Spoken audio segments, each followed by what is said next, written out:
Hey guys, this is vlog number two. I did one last week, and I was kind of talking about my job situation and all the applications and job interviews I was doing, and kind of how fed up and I was getting, and all the anxiety and depression and everything it was making me feel. But if you watched that last week and you looked at my description, basically right after it got added to YouTube, like 15 minutes after I actually did the vlog, I got a call from a school in Indiana who actually offered me a job. And since then, I've went in and I've done my interview uh, with the district superintendent, and he officially offered me the job. Officially, he told me that he's going to recommend me to the school board, and he said in the, like 20 years he's worked there, they've never denied the applicant that he suggests. So it's basically in the bag right now. So that's really exciting. But at the same time, I still seem to be, just as busy as I was because I'm trying to figure out where I'm going to live. It's about an hour and a half away from where I live now. So I got to go and find a place to rent. I originally was looking for, schools around where my parents live so I could kind of stay at home for another year or two. And I was also looking at schools where my aunt and uncle live down around Dayton area because they offered me free room and board if I got a school close enough around there. I was looking for schools up around the Fort Wayne, Indiana area because my aunt and uncle would have let me stay there. So I was basically looking for a free room and board type situation so I can save up more money and pay off more of my loans. But when it comes down to it, I mean, my teaching field is actually pretty sought after. A lot of job openings. Uh, the way the laws are now, there's a lot more demand for the type of work I do, and there's also a lot of teachers retiring. So there's a lot of jobs, but I didn't have the best GPA, I guess. It was around a 3.2. So, and basically, a lot of schools were hiring, I think I mentioned this, a lot of teachers that had 1 or 2 years of experience because they've already proven that they can perform the job up to a quality level, and they could still get them for really cheap, at least most school districts. Um, so that's why I wasn't able to get a lot of area jobs.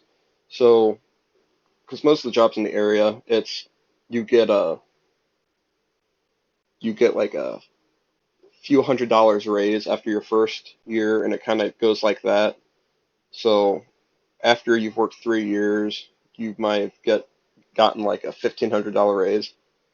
Um, and you get your big raise, move up in your pay scale when you get your master's, and then I think the pay raise every year is higher, closer to like 1,000, and then it normally tops out around like the 65,000 range. But the school I'm working at, I get like a $1,700 bonus the first year. So my guess is that they actually prefer the hire straight out of college and not people with 1 or 2 years of experience. Because once you have that, say, 2 years of experience, they have to pay you almost an extra $3,000. So I think their whole decision is we'll just hire right out of college and save us some money. But whatever, that kind of benefits me. So right now I'm also kind of going through and getting my Indiana license because I don't have it. I graduated in Ohio. I get my Ohio license. Um, and the Ohio license is really good. I can go to just about any state and say I have an Ohio license, and they'll give me their license right off the bat. I don't really have to take any tests or anything or go through applications. And for Indiana, I don't have to take tests. They take the same praxis tests that Ohio took, but they have their own laws and application process. So I actually had to go and get my CPR and defibrillator and Heimlich maneuver license or certification. I still didn't pronounce that right. Oh, um, and that was like $60, which sucks.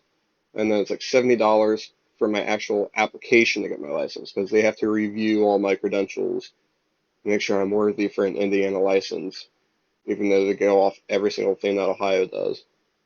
And I had to do that really quick because if I didn't get my application sent in and paid for by July 1st, I was going to have to spend another $100 to get a suicide prevention certification because their Senate or Congress or whatever over there decided that teachers need that now too.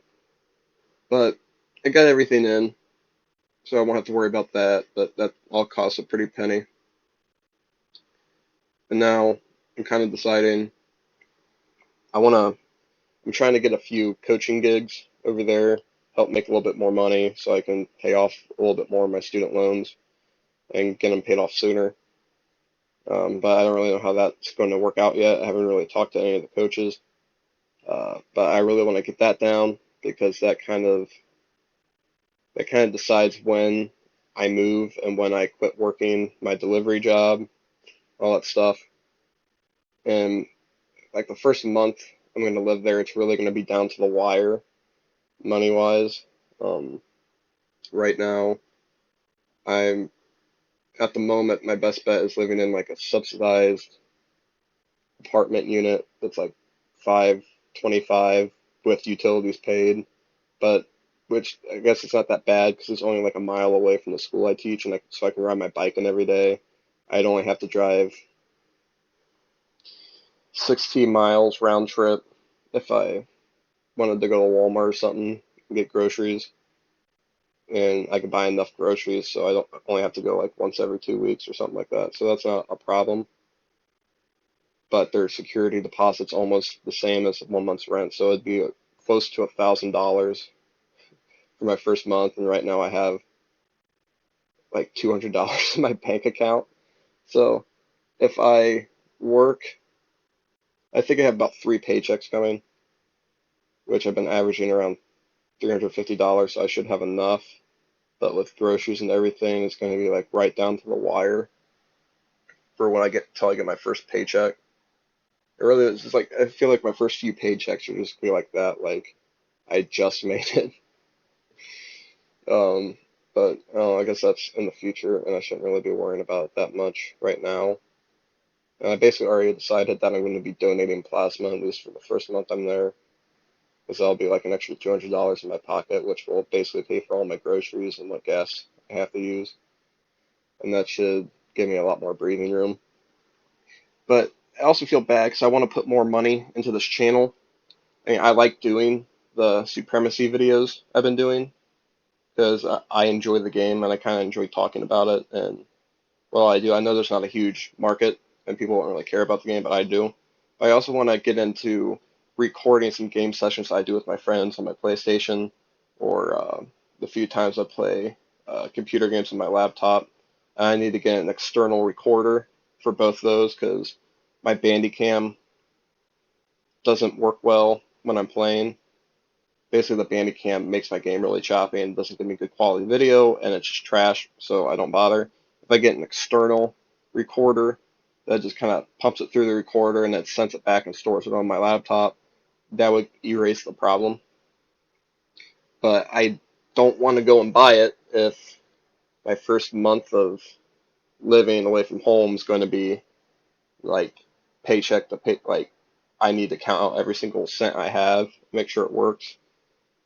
It'd be kind of stupid to go out and buy and spend $150 on a recorder, and then even I would probably want to get a Yeti microphone, a good microphone. But so right now I'm actually doing paid surveys and the Amazon Turk um, online, and I'll probably do a separate vlog right after this and talk about those and tell you guys how you can kind of sign up and make not easy money online, but if you got the spare time, this is how you can make a few extra bucks. And I'm probably going to use those to kind of 100% pay for my equipment, but it might take me close to a month doing that in my spare time in order to be able to pay off the recorder and everything. So we'll have to wait and see. So thank you guys for listening to me.